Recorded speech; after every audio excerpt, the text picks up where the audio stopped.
छोड्दियो भन्नुभयो 9 महिनासम्म सोचे जस्तो पर्फर्मेन्स दिन नसक्ने प्रधानमन्त्री चाहिँ प्रधानमन्त्रीमा रहिराख्न नैतिकताले दिन्छ त सर 3 खर्बको बजेटले मुलुकको अनुहार के कायापलट गर्नु छ जाहिर आउने बाहेक लेखेर होइन तपाईले त्यो अपराध स्वीकार्नु भो र 5.5 वर्ष त तपाई जेल बसिसक्नु भो त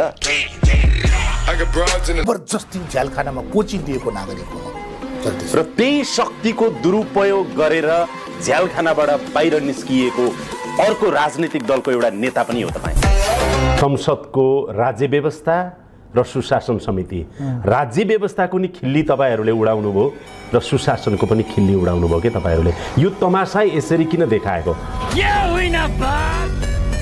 मजा आयो अहिले तपाईले भन्नु भने 48 यता यदि पोलिटिकल पार्टी नै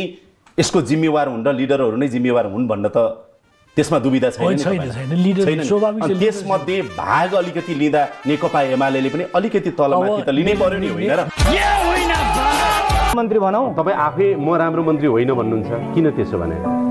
तपाई मेरो कार्य सम्पादन यस्तै काण्डले हो कि के हो होइन राम्रो मन्त्री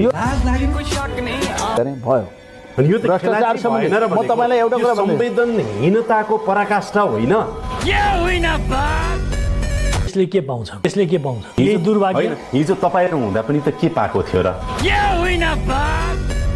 अपराधी हो कांग्रेस तपाईसँग आउँदा अपराधिक हुँदैन अथवा पर्खिनुस् न एजेन्डामा हो एमाले र माओवादी एकैसाथ हुँदा अपराधिक भएन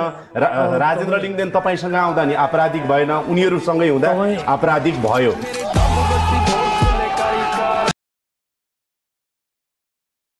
कांग्रेसका सञ्चार मन्त्री जगदीश खरेललाई कान्तिपुरका मालिकले दिएको लगभग 1 करोडको रोलेक्सको घडी लगाएर रमाएका छन्। 10 मिलियन अमेरिकी डलर अनुदान सहायता